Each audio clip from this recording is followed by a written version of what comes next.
ኤክስሽ ግን እንዴት ቁጥርሽን ይሰጣል? ሲጣለውን ሲያነሱበት አያንገበግበው? አይቆጨው? አይ እንደዛ ሳይሆን እኔና እሱ አሁን በጣም ጥሩ ወንድሜ ነው። ኧረ ወንድ ልጅ የጣሉበትን ሲያነሱበት አይወድም ማሬ። እኛ የምናውቀው እንደዛ ነበር። እሺ ኤክሷ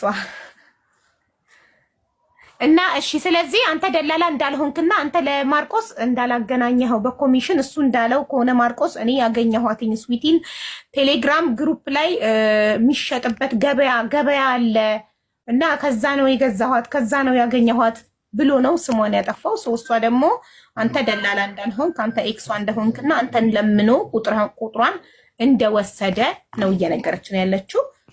አሁን አንተ ማይኩን ላንተ ሰጣለሁ። ያለው ነገር እሷ እንደነገረቻችሁ ነው። ሲጀምር ማርቆስ የሚባል ሰው እኔ ገስት ላይ ነው መቶ የማውቀው። በቃ በውስጥ በኩል አወራኝ። እኔ ውጭ ነው የምኖረው፣ ጓደኛ የለኝም ምናምን፣ በቃ ለቅሶ ነው ያወራው። ሲጀምር እዚህ ጋር የሚታመን አይነት ሰው አይደለም። እዚህ ጋር በሙሉ እሱ ሊወቅስ ነው የተገኘው እሱን። እሷ ደግሞ ረጅም ጊዜ ጓደኛ ነች፣ ፍቅረኛም ነበረች። እሱ ነው ገስት ላይ ገብተን አያት። ቁጥሬን ካልሰጠህ ብሎ ቁጥሯን ካልሰጠህም ብሎ በቃ አስጨነቀኝ። ኦኬ ለእሷ ነግሬያት ነው የሰጠሁት። ሲጀምረው እዛ ረጅም ጊዜ ሲጀምር አውርተዋል ምናምን ነገር ያለው ነገር ጥሩ ሰው መስሎ ነው የሚቀርበው ሲቀርባት እርግጠኛ ነኝ። እሷ ደግሞ የሚያወሩትን ነገር በሙሉ ትነግረኝ ነበረ። ከዛም በቃ ያደገ መሰለኝ ከኔ ጋር አጣላት። እሷ የሆነ ነገር ብሎ ምን ብሎ እንዳጣላትም አላውቅም። ከኔ ጋር ያላትን ኮንታክት እንድታቆም አደረጋት። እሱ ነው እንደሚያረግሽ እሱ ነው እንደዛ ምናምን ብሎ ከኔ ጋር አቆራረጣት። ረጅም ጊዜ አብረው ቆይተዋል። ያለውን በመሃላቸው የነበረውን ነገር አላውቅም። ከዛ ደግሞ መጡ ስልሽ እሱ እኔን መስደብ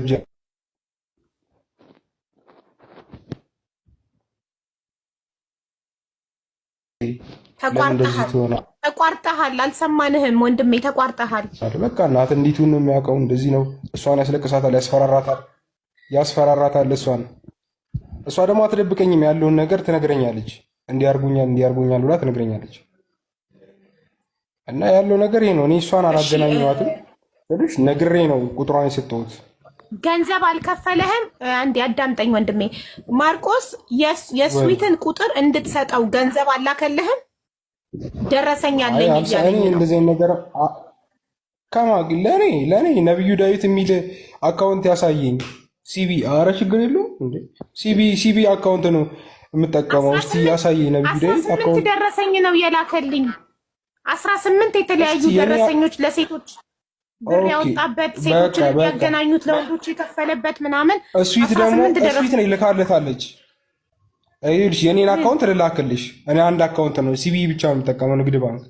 ከዛም እሱን አስተያይና አንቺ ማረጋገጥ ትችላለሽ። ሁለተኛ ደግሞ እሷን ጠይቂያት። ሌላ የላከችበት አካውንት አላት ለእሱ የተላከበት 20 ምናምን ሺህ ብር 24 ሺህ ብር ነግራናል።